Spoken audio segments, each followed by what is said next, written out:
Hello, welcome to Australia. Welcome to Australian Book Travels. Welcome to our book review. Sneaky one of those sneaky ones.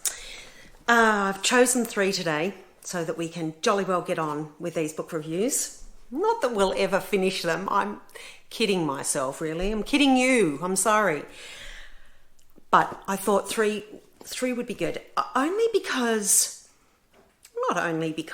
But mainly because these 3 books really set my heart on fire, and they really got me thinking.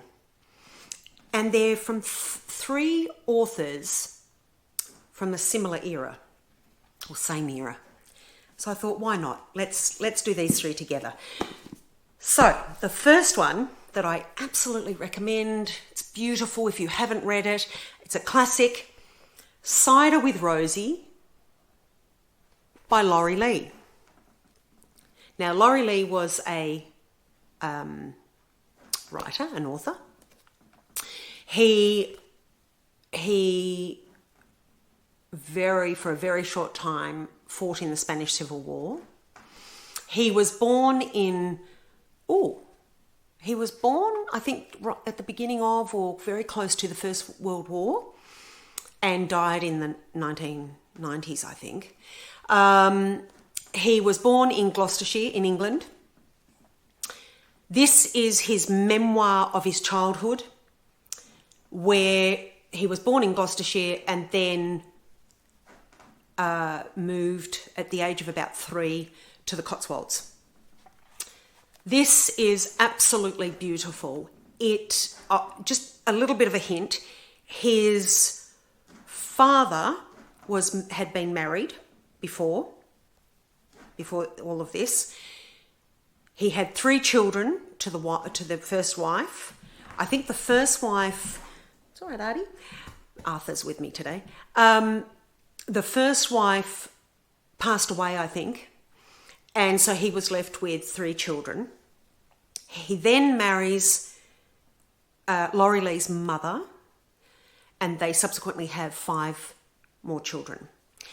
Laurie Lee's mother is then left with 8 children, 3 not her own and 5 of her own. I think that's how it went. Yes, 3 and then 5. So 8 children all up. She was left by the father, not really sure what reason. There was no reason given, and perhaps Laurie Lee didn't want to discuss that, or perhaps he didn't know himself.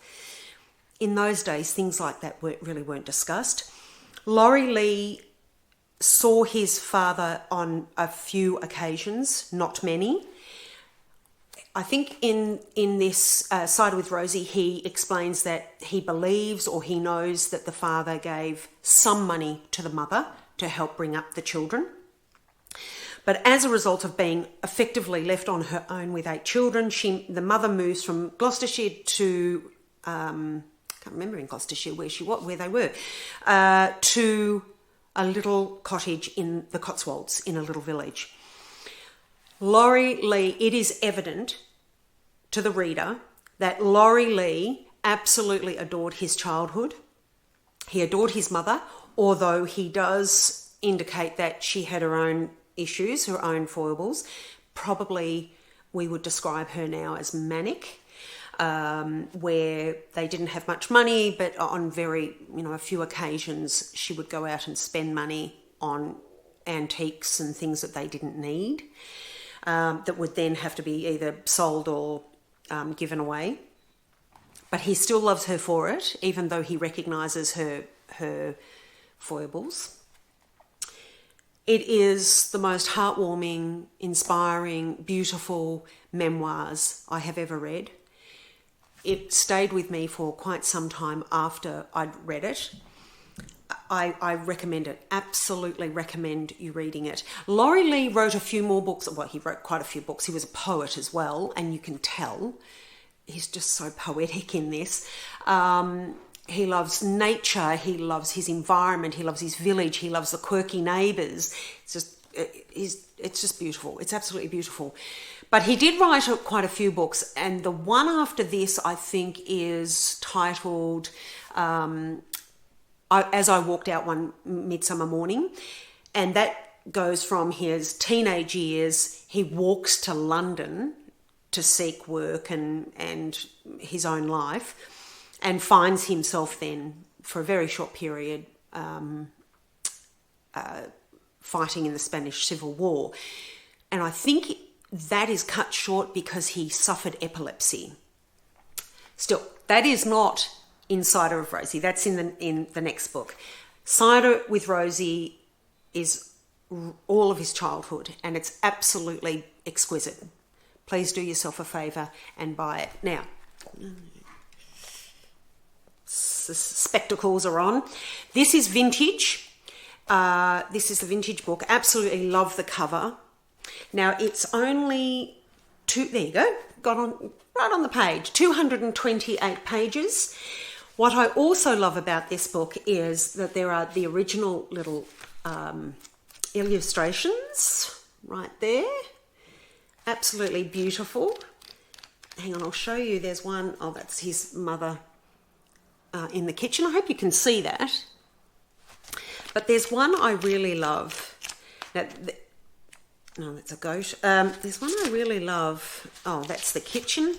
I don't know if you can see that. They're beautiful illustrations, and they were in the original print. Now, this was originally published in, I think, in the 50s, in 1959. Yes, this is obviously a reprint in 2014. Absolutely beautiful. You really need to read it. It's gorgeous. I recommend it. Absolutely. And I think it received the Booker Prize and was recommended for reading in schools at the time. And rightly so. I think it's absolutely beautiful.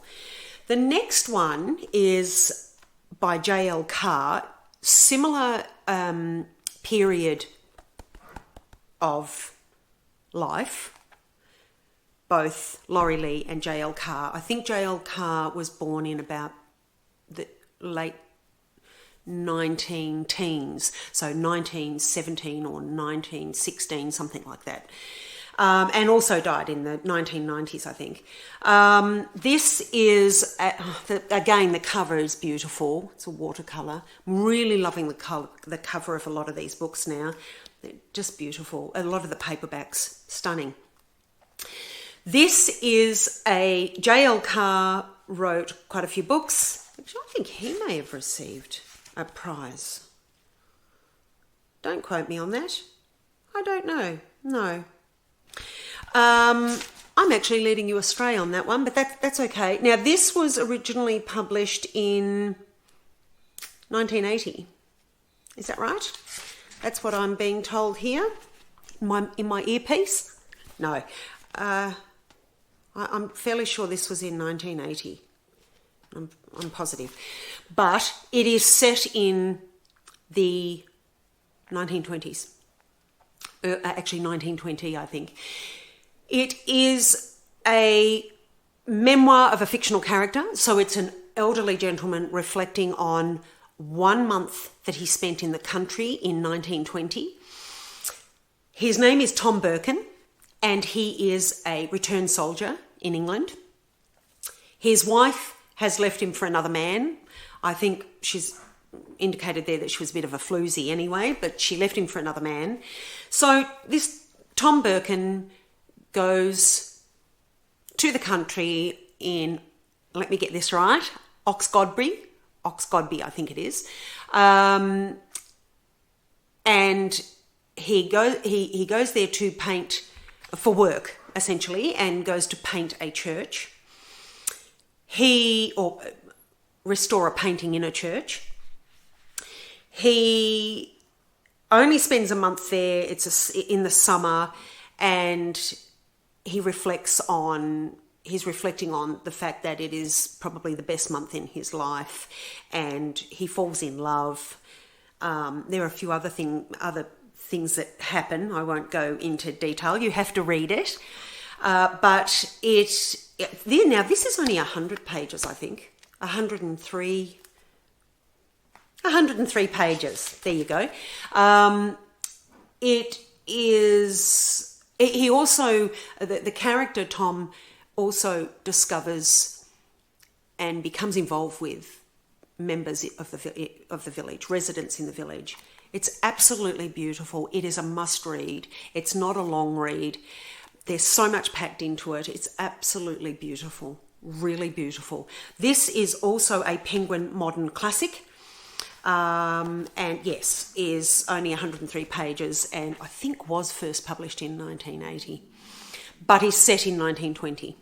So that's a must read too. Absolutely beautiful. And again, once I'd finished reading it, it sat with me for a while. I absolutely loved it, enjoyed it, and really made me think about it, because the character Tom Birkin is physically and emotionally scarred from both the war and his wife leaving him. And it shows you his progress throughout the novel. Thanks, Arthur. It shows you his progress throughout the novel and his interactions with other members of the village. It's absolutely beautiful. The other one I read, now those two I read last year, and I beg your pardon. I read Cider with Rosie last year, and this one I purchased from Abby's bookshop. If you remember in one of the other videos, I said that I had really been naughty and purchased a few books from Abby's bookshop, because Abby's bookshop is just amazing. Online I bought them. Abby's bookshop is actually in Sydney in New South Wales, so a little difficult. It's about 13 hours drive. So I bought it online with a few other books that we will discuss in good time. So what did I do? I must have read this year. Gosh, time flies, doesn't it? Absolutely beautiful. Loved it.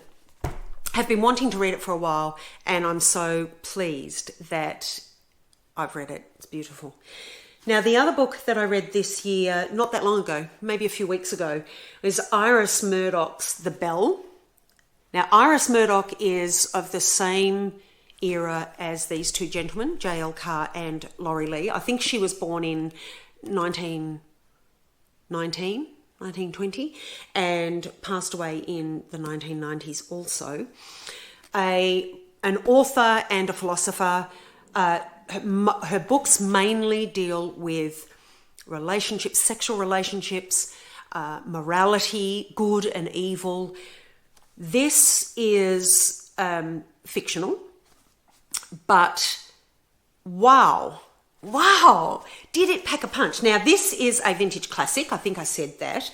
And how many pages? About 350 pages. As you can see, it's a small book, actually, thick, but very small print. So it packs a punch. Now, this is about Dora Greenfield and her husband, Paul. It's not really about them completely. I'll explain. It begins with Dora and her husband. Not a great marriage. In fact, quite disastrous, really. And a little bit emotionally and physically, not so much physically, more emotionally abusive. Although Dora is, not that justifies the abuse, I'm not saying that at all, but she's not perfect either. And she's a bit ditzy, a little bit dopey. But she progresses through the book. She grows through the book. It's fantastic. But it begins with Dora. She's left her husband. She's returning. Her husband is working at this moment at a sort of like a commune that is attached to an abbey with Benedictine nuns. And so Dora, returning to her husband, has to return to him at this commune where he's working.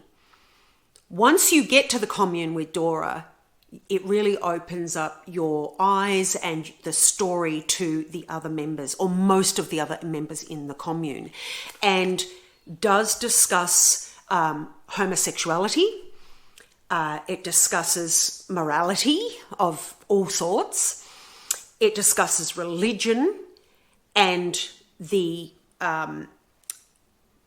religion, whether it's good or bad. And look, It has so much in it. It is absolutely fantastic. Not for one moment are you bored in this, as long as it is. And you know, it packs a punch. It really does. Won't tell you the full story, of course. I never do, but I absolutely recommend it. It is subtle in Iris Murdoch is subtle in her presentation of all of these dilemmas.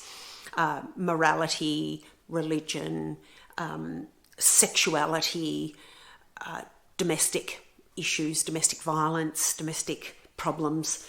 There is also a little bit of a mystery in it that Dora's involved in. And there's also some sadness, and it talks about also mental health, and there is a trigger in here. There is a suicide. So, look,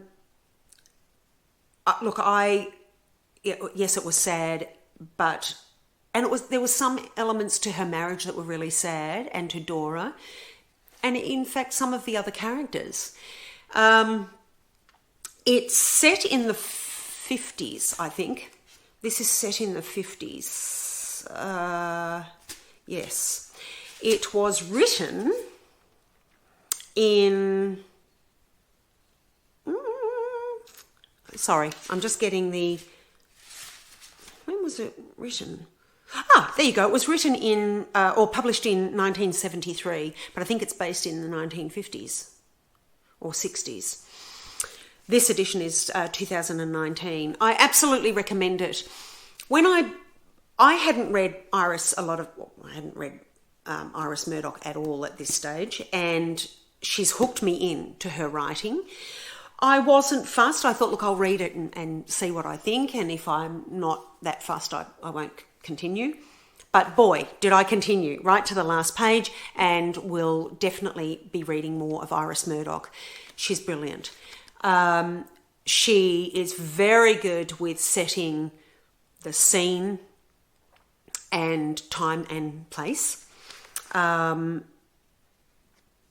emotions. She's very good with the knowledge of human feeling and human thought. She's very good. Really, she really surprised me, actually, that I really enjoyed this as much as I did. Now, the other thing I want to show you are the end papers. If you can see that, they're really beautiful, very striking, but in there, of course, there you can see a bell in various locations. So here and here, and then overall here.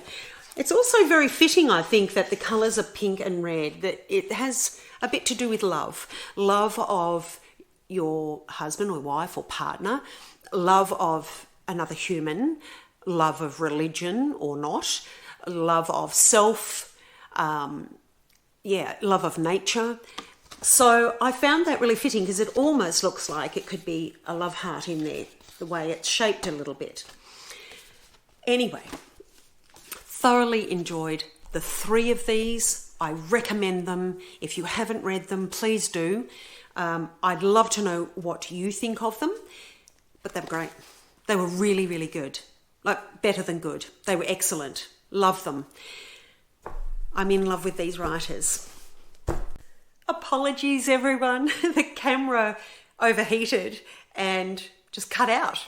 So I do apologise. So before it overheats and cuts out again, I thoroughly recommend these 3 books. J.L. Carr, Laurie Lee, Iris Murdoch. Unbelievable. Please, if you've read them, let me know what you think. If you're about to read them and let me know what you think. So I'll leave you for now. Our next video is a travel video on Saturday. And in the meantime, I'll be busy with editing and doing all sorts of things. So happy reading. Have a wonderful next few days or week or whenever I see you next. Thank you all for your support and for your subscriptions and your watching of the videos. I really do appreciate it. And I appreciate you all commenting and interacting. It's wonderful. It's a great community. So I'll leave you for now. Happy reading. Remember, absolutely get into that good food. Good food, lovely wine, a little bit of chocolate, never hurts. Okay, so until next video, I'll see you. Good luck. Have a nice time. Have a nice reading. Have nice food. See you then. Bye for now.